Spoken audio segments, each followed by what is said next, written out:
Tô de volta para falar sobre as hemorragias da segunda metade da gestação e eu prometo que essa aula é menor do que a aula sobre as hemorragias da primeira metade, tá bem?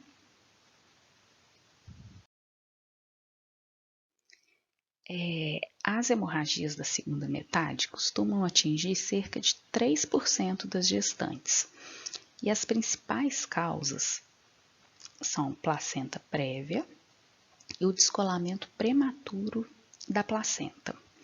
A gente também vai falar sobre ruptura uterina e vasa prévia na aula de hoje.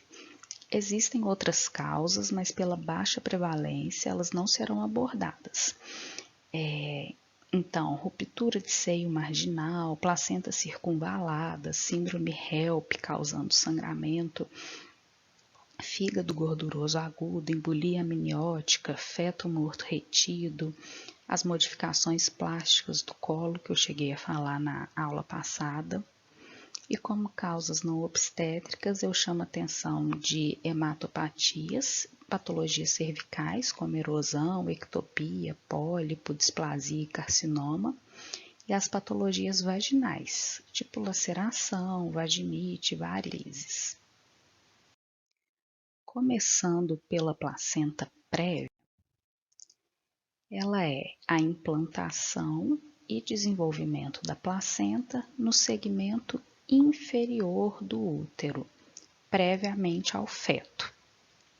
Ocorre em 4 a cada 1000 partos e 90% dos casos se resolvem espontaneamente no terceiro trimestre.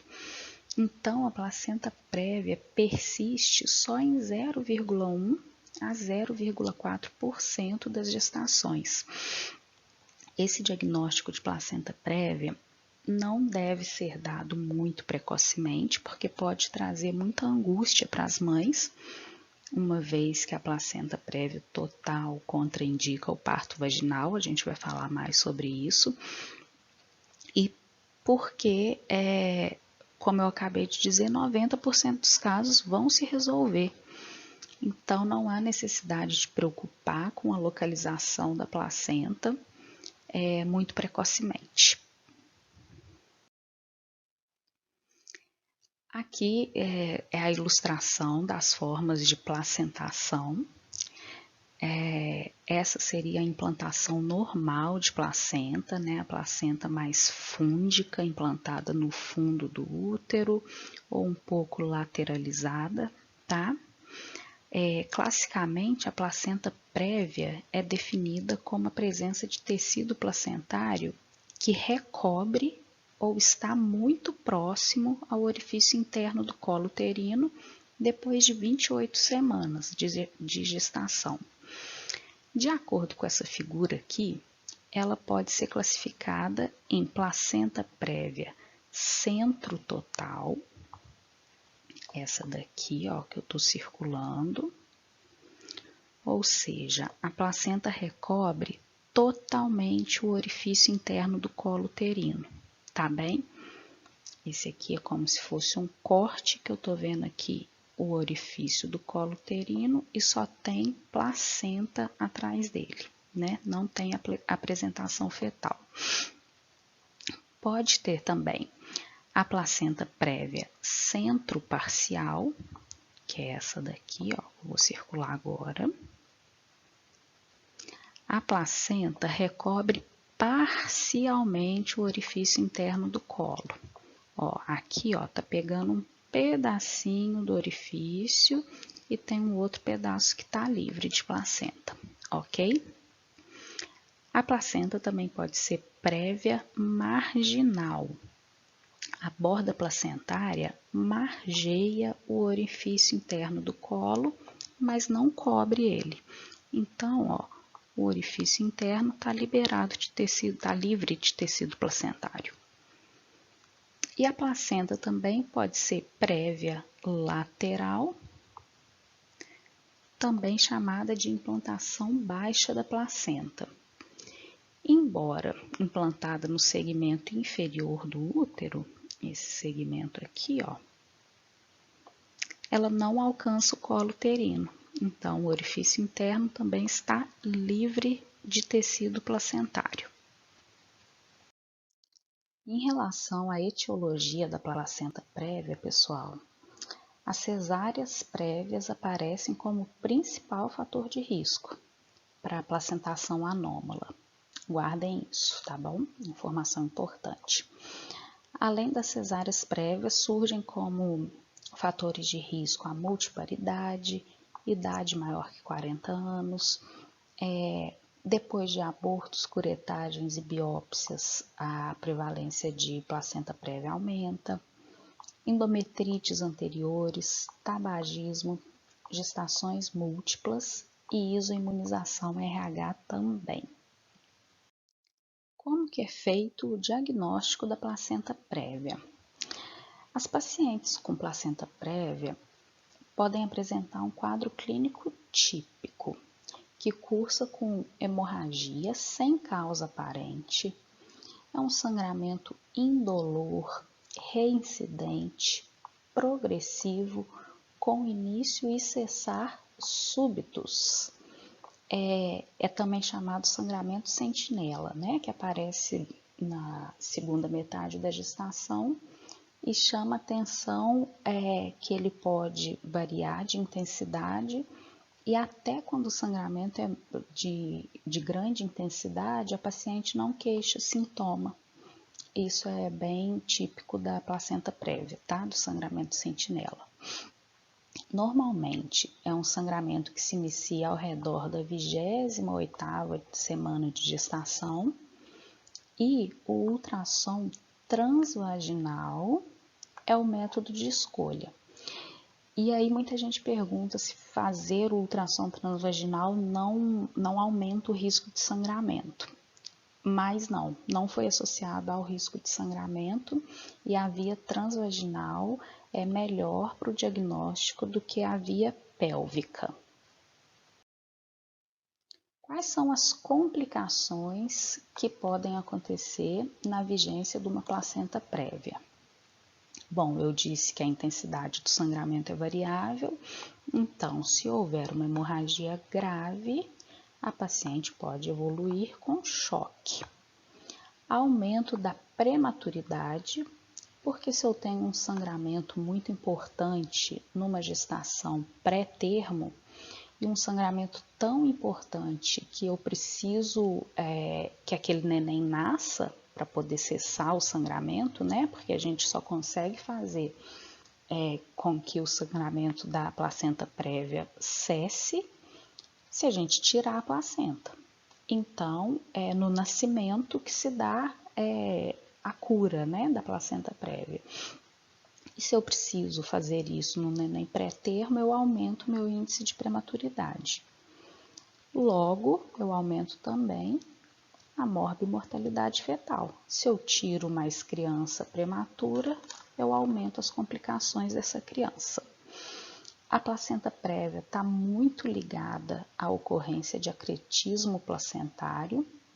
O acretismo placentário é quando o tecido placentário invade o útero e pode até invadir estruturas vizinhas, como a bexiga, como o intestino, ligamentos.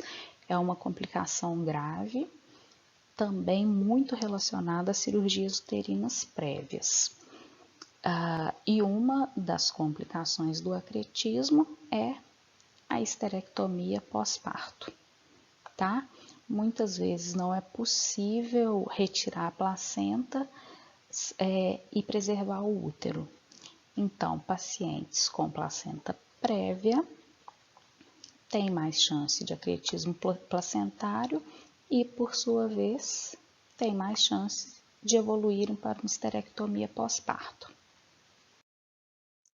E qual deve ser a minha conduta frente a uma paciente com placenta prévia que está sangrando? A minha conduta vai depender da quantidade de sangramento, da idade gestacional, do tipo de placentação, a gente já viu que existem vários tipos de placenta prévia, da apresentação fetal e da presença ou não de trabalho de parto. De forma geral, a gente pode dividir a conduta em expectante e ativa.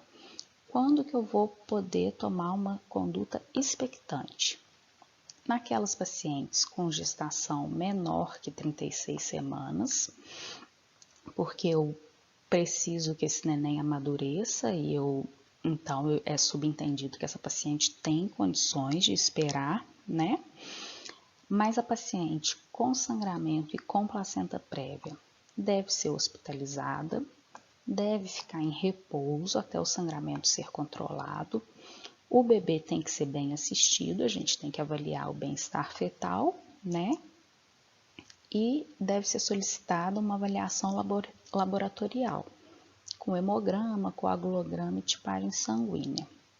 Faço a corticoterapia ou corticoprofilaxia para amadurecimento pulmonar se a minha paciente tiver uma idade gestacional menor que 34 semanas.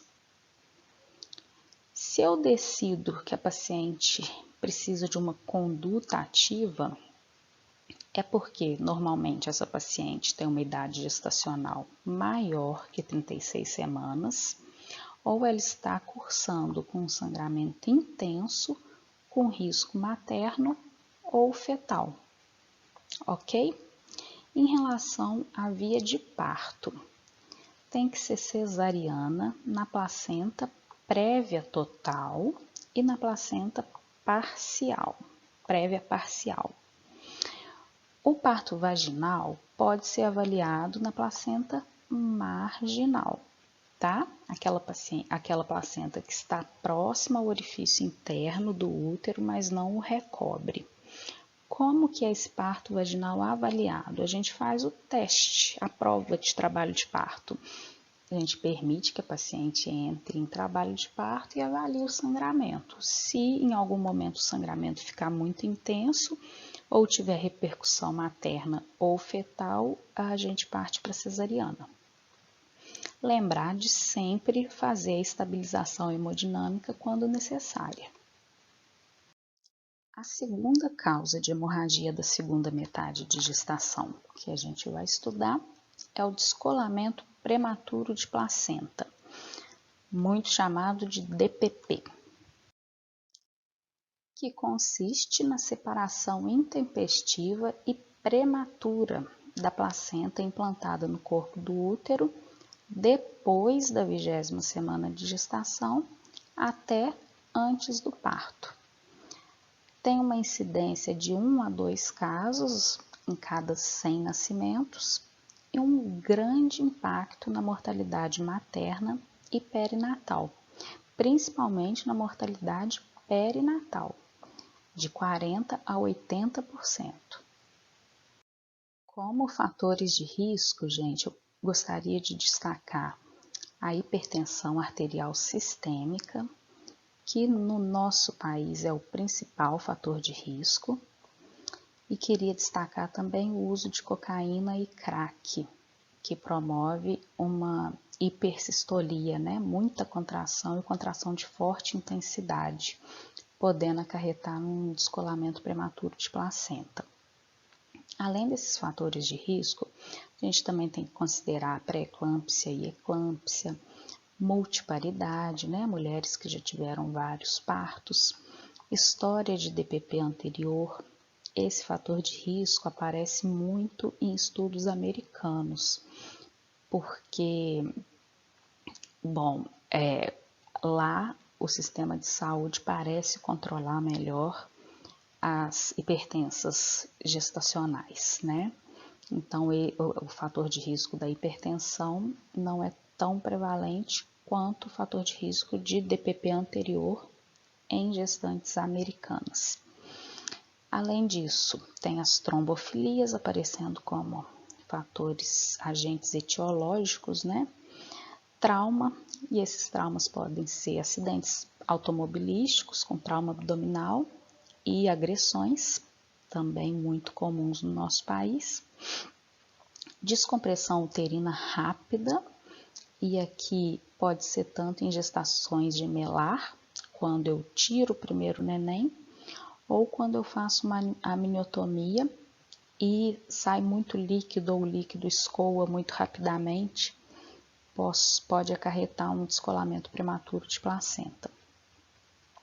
Além disso, a gente tem que lembrar das causas de anomalia uterina, quando a placenta se implanta sobre uma anomalia uterina, sobre o mioma, né, submucoso, que a gente viu na aula passada.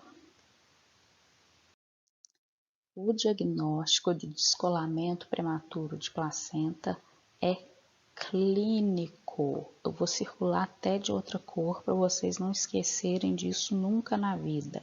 Vamos lá.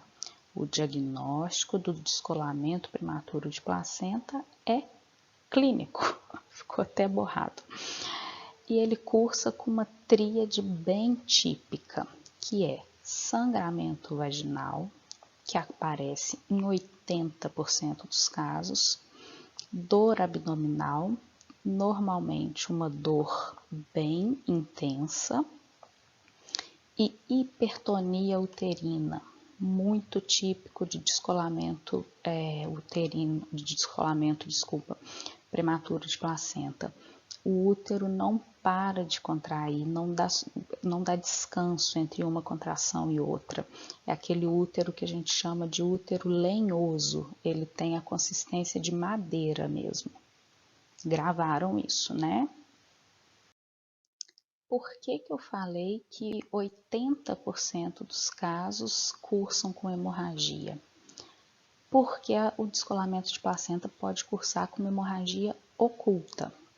Então, ó, aqui na primeira figura, uma placentação normal e sem sinais de descolamento, beleza? Nessa segunda figura aqui, ó, a placenta descolou. Tem uma área descolada aqui que está perto do final da placenta, né? Tá pertinho do fim da placenta. E aí o sangue escoa por trás da placenta e é exteriorizado pelo canal cervical. Nessa terceira figura, a gente tem uma hemorragia oculta, que esse sangue fica retesado atrás da massa placentária. Então, não tem sangramento se exteriorizando pelo colo do útero. 20% dos casos é isso que acontece. E como que eu classifico o meu descolamento prematuro de placenta? De acordo com os sinais e sintomas, de acordo com comprometimento materno e de acordo com comprometimento fetal. Então, minha DPP é de grau leve se for assintomática, se for um achado casual no ultrassom realizado anteparto, né, eu identifico um pequeno hematoma retroplacentar, sem comprometimento materno e sem comprometimento fetal. Eu posso ter uma DPP de grau leve, que é um sangramento vaginal discreto, pode haver hipertonia ou hipersensibilidade uterina dolorosa, mas não tem comprometimento materno e não tem comprometimento fetal. Muitas vezes, esse é um diagnóstico até retrospectivo, né? Depois que a gente faz a cesárea, depois que o neném já nasceu ou no parto vaginal, é recomendado a gente dar uma olhada na placenta, né? Ver se todos os cotilédones estão inteiros e se tem coágulos nessa placenta. E algumas vezes a gente encontra a área de descolamento, mas ela era tão pequena que não repercutiu nem na mãe nem no feto. O grau pode ser moderado, com sangramento vaginal visível ou não, com hipertonia e hipersensibilidade uterina dolorosa, porém sem comprometimento materno e com sofrimento fetal. No grau 3, que é o grave, o sangramento vaginal pode ser visível ou não, né? Que a gente viu que o sangramento pode ficar oculto. O útero está de aspecto lenhoso, muito duro, muita dor abdominal, a dor abdominal aqui é intensa. E aí, esse estado grave, ou 3, divide em 3A e 3B.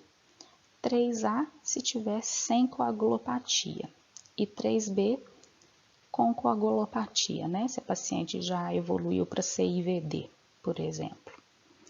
Normalmente, a mãe está em choque e há óbito fetal.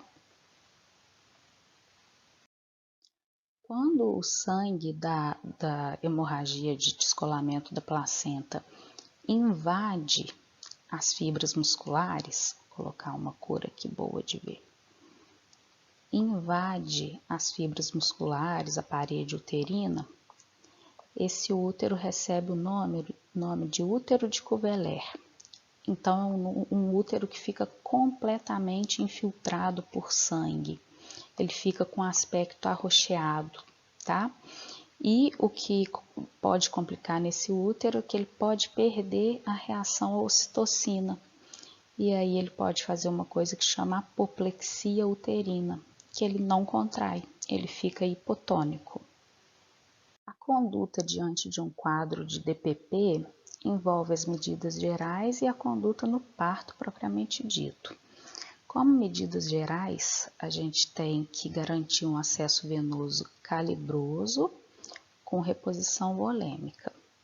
Além disso, a paciente tem que ter uma sonda vesical passada para controle de diurese, avaliação laboratorial com hemograma, gasometria, coagulograma, plaquetas, ureia, creatinina. Aqui é importante já para a gente predizer uma necessidade de transfusão e até pedir os componentes, né? Solicitar os componentes na bolsa de sangue, bolsa de plaqueta, etc. A ureia e a creatinina para a gente avaliar se já existe lesão renal por conta do descolamento. Aqui também entra o esclarecimento do quadro para a paciente e para os familiares, né? A paciente não pode entrar no centro cirúrgico sem saber os riscos que ela está correndo. Então, é muito recomendado que, se a paciente não estiver em condições de entender, pelo menos a família, marido, acompanhante, saiba o que é proposto para essa paciente. A conduta no parto varia do estado fetal e do estado da paciente. Então, se é uma paciente que o feto está vivo e o parto está iminente, então o parto vaginal pode ser conduzido, porque o que eu quero no meu descolamento de placenta é que meu filho nasça rápido, que acabe tudo rápido, né? Tem que tirar aquela placenta sangrante lá de dentro. Se o mais rápido for nascer via vaginal, então o parto vaginal é bem-vindo. Se o feto está vivo e o parto está fora do período expulsivo, ou seja, parece que esse neném ainda vai demorar a nascer, então o jeito de fazer nascer mais rápido é fazer a cesárea de urgência, né? Quero resolver o problema, preciso tirar aquela placenta. O feto já está morto e a paciente está estável.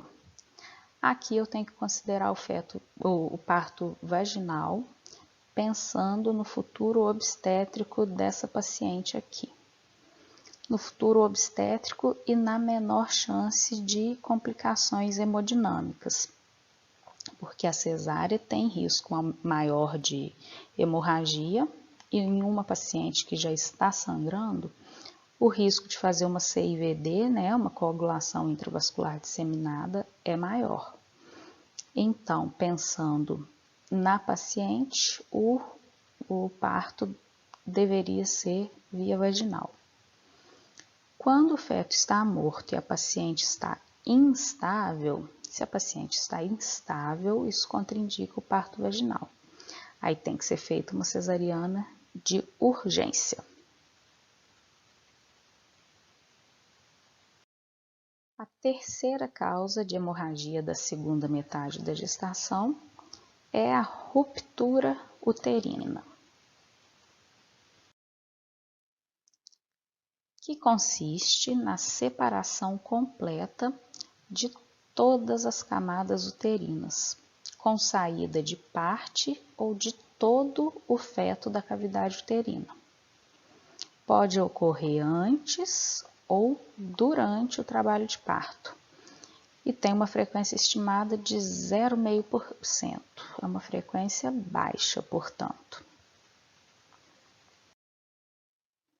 Os fatores de risco para ruptura uterina são o uso de misoprostol e ocitocina, normalmente em doses exageradas, porque podem produzir muita contração e romper o útero, multiparidade, idade materna avançada, superdistensão uterina.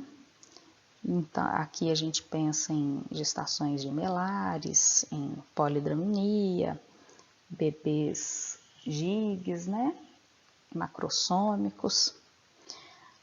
O uso inadequado do fórceps é um fator de risco para ruptura uterina e um trabalho de parto e parto vaginal após cesariana também é, embora não aumente muito esse risco. Quando a gente fala de risco relativo, ter um parto vaginal depois de ter tido uma cesariana dobra a chance de essa paciente apresentar uma ruptura uterina. Então, a chance é 2 vezes maior do que se ela fizesse outra cesárea. Porém, e isso assusta, né? Se eu te dou essa informação, isso assusta. Porém, essa chance vai de 0,3%, tá, gente? Aquele 0,5% do slide passado é uma estimativa. Também existe essa estimativa aqui, ó, que aumenta de 0,3% para 0,6% se eu faço um parto vaginal depois de uma cesárea. Então, é um risco muito pequeno que, se a gente for pensar nas potenciais complicações de pós-cesárea, elas são maiores do que o risco de ruptura uterina. Beleza? E um outro fator de risco para ruptura uterina é a placentação anormal, que a gente já viu nessa aula.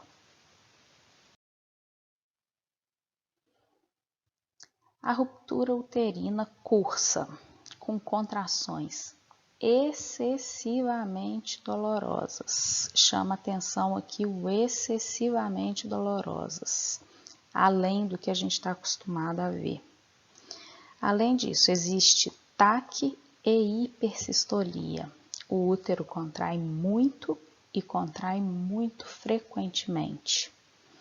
A paciente apresenta palidez, sudorese, agitação e uma distensão segmentar, que é o chamado sinal de Bendel-Fromel.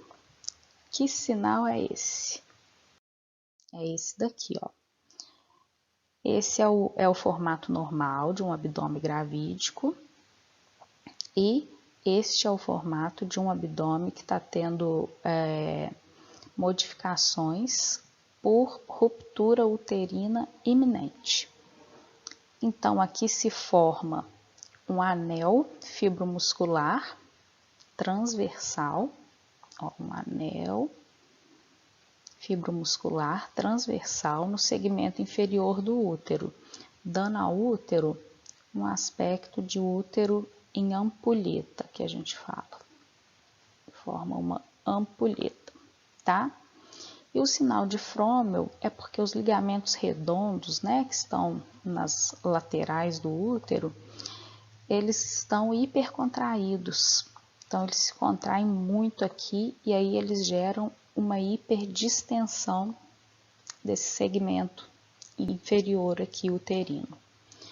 É sinal de ruptura uterina eminente. Nesse vídeo a gente consegue ver como que é um útero com sinal de Bendel-Fromel.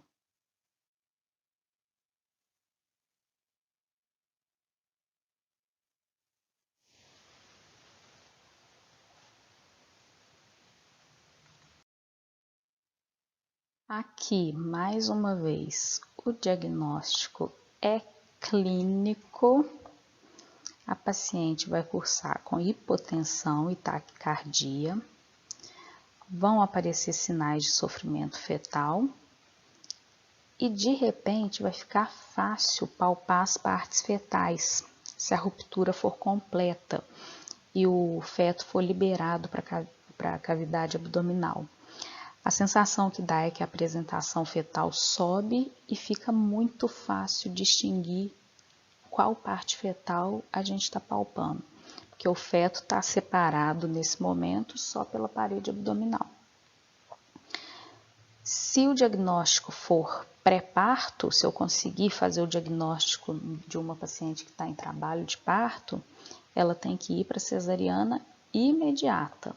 Falei isso porque muitas vezes a gente só diagnostica a ruptura uterina, principalmente quando ela não é tão grande, durante a cesárea, sem ter desconfiado dela antes da cesárea. E a última causa de sangramento da segunda metade da gestação que a gente vai estudar é a vasa prévia. E o que é a vasa prévia? É uma condição em que os vasos de inserção velamentosa transitam no segmento inferior, adiante da apresentação fetal. Para quem não entendeu essa definição, é isso aqui, ó. Eu tenho os vasos do feto, tá, gente? Aqui está o cordão umbilical e esses vasos não estão protegidos por aquela geleia de Wharton, né? Que recobrem todos os vasos. Então, esses vasos estão muito expostos, às vezes só protegidos por uma membrana bem fininha, tá? Pode acontecer na inserção velamentosa do cordão, que é esse caso aqui, né? O cordão, os vasos saem da placenta e só depois que eles vão ter a proteção da geleia de Wharton. E podem acontecer também na placenta bilobulada. Tem o lobo placentário de um lado e o lobo placentário de outro lado. Entre um e outro, ó, tem um monte de vaso aqui sem revestimento, beleza? É isso. É uma alteração rara, porém com alta taxa de mortalidade. E aqui a alta taxa de mortalidade é fetal, que chega de 33% até 100% de mortalidade fetal. É um evento agudo que acontece quando há ruptura das membranas. E aí, se romper a membrana, rompe os vasos sanguíneos também. E normalmente aparece bradicardia durante o trabalho de parto. Como que é feito o diagnóstico? No toque vaginal, a gente pode sentir uma coisa diferente, né? A gente pode sentir uns vasos meio espalhados assim. Não é fácil diagnosticar pelo toque vaginal. Pode ser por amnioscopia. O amnioscópio é um aparelho que a gente introduz na vagina. O colo tem que ter pelo menos 2 centímetros de dilatação. E o amnioscópio vai iluminar e vai mostrar o que tem logo após a bolsa, né? Então, ele daria a possibilidade da gente ver os vasos da vasa prévia. E o Doppler transvaginal, que é o melhor método, né? Que exibiria um fluxo sanguíneo intenso longe da placenta.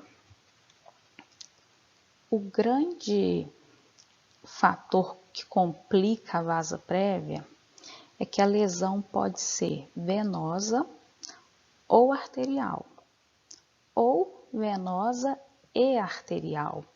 Então, o dano no feto é muito grande. E aí a gente tem que lembrar que no cordão umbilical do feto, né, existem 2 artérias, não é isso?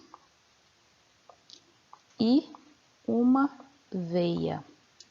Eu não consigo me lembrar de outra causa na medicina, se vocês souberem, por favor, me mandem, em que a lesão arterial seria de melhor prognóstico. Isso acontece na lesão de vasa prévia. A gente tem que torcer para lesar a artéria, uma artéria, porque aí ainda tem outra artéria e uma veia, tá? É um grande diferencial desta entidade. E a conduta na vasa prévia é a cesariana, porque não tem como uma apresentação fetal passar atravessando esse monte de vaso sanguíneo, né? Muito obrigada pela atenção, pessoal. Se precisarem de algo, pode me mandar e-mail, que está aí na tela. As referências usadas para a aula de hoje foram essas. Se quiserem copiar também, são boas referências. Até mais uma vez, obrigada. Vocês vão receber alguns exercícios, tá? Para fazerem sobre o tema da aula de hoje. Um abraço.